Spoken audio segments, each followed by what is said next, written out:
GoPro Hero 8. Does it live up to the promise of Hypersmooth 2.0? No frame and a lot of fancy features. Well, this isn't a full in-depth review, but we're going to test out some footage in what are some of the most difficult conditions for mountain biking POV, low light.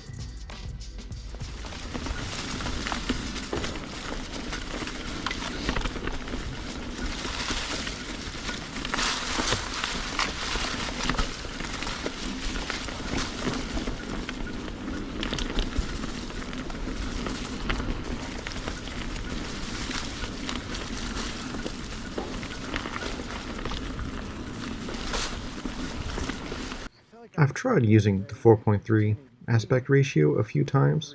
In theory, it gives you more room to reframe the footage after you're done filming. But I typically find that I'd rather just set the camera to a good angle to begin with, because playing with it afterward just adds another task I have to keep track of. But I will say, recording 4:3 in 2.7K is stretching out and looking about the same as just using SuperView on its own. It's a bit chilly today. First ride under 40 degrees Fahrenheit. That's like, I don't know, a couple degrees Celsius. Trying a new camera. Camera's currently set to wide. Well, I was typically using SuperView, but in SuperView, camera doesn't actually have Hypersmooth 2.0.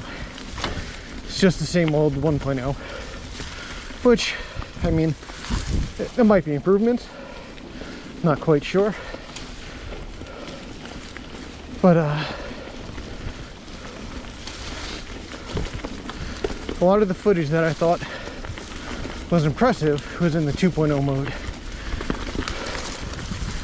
So like even in this stuff, where kind of doing the seasick dance, supposed to really help stabilize the roll axis. Well, I don't think Hypersmooth 1.0 does much of that. I think it mostly does the shake axis.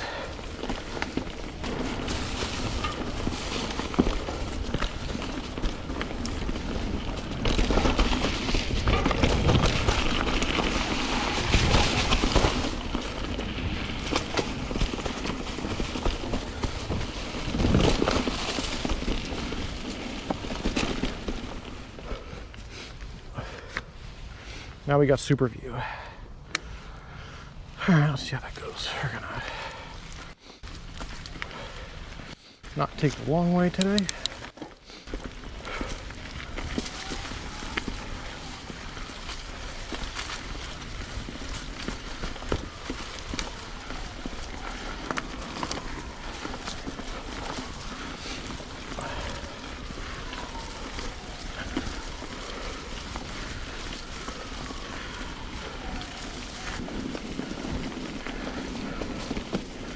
All right, we dropped into SuperView. Same resolution, still at 2.7K. 16:9.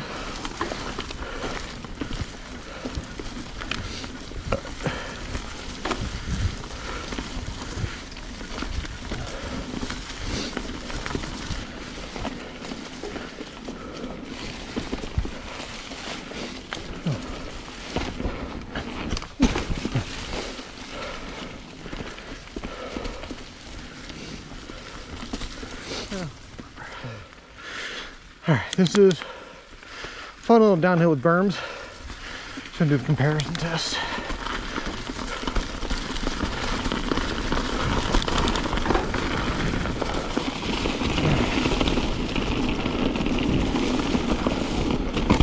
Whoa, hit a stick.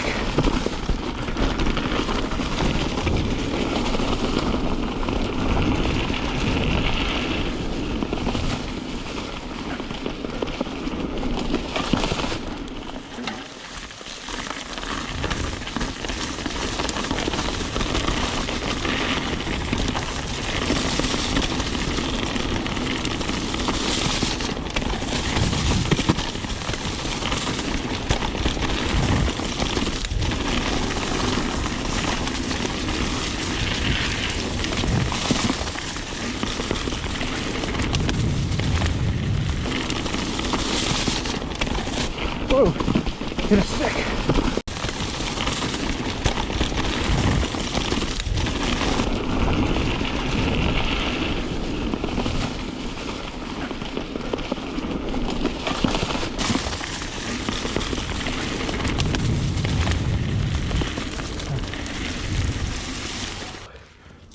Getting pretty dark as far as trail goes.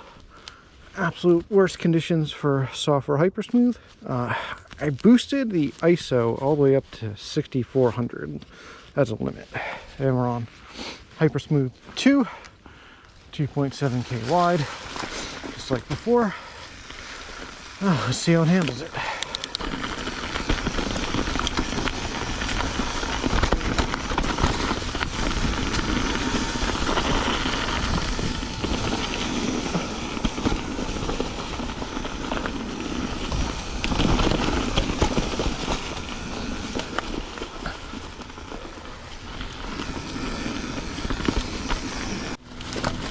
Doing all right.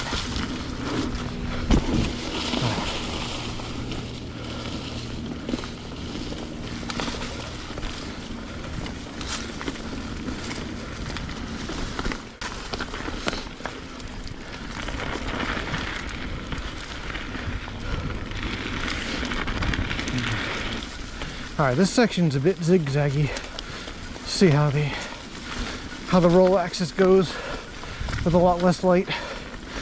Maybe I'll throw up here the footage of when we started. With significantly more light and the same settings.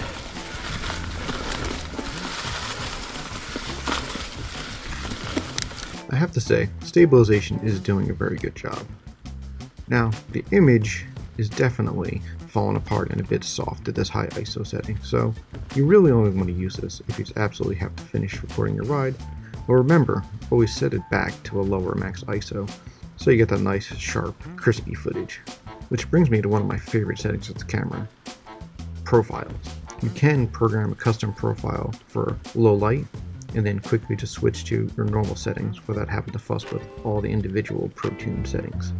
Overall, the camera's impressed a lot, but there's definitely a lot more to test. So stay tuned, and I'll let you know how things go. Thanks again for watching. See you next time.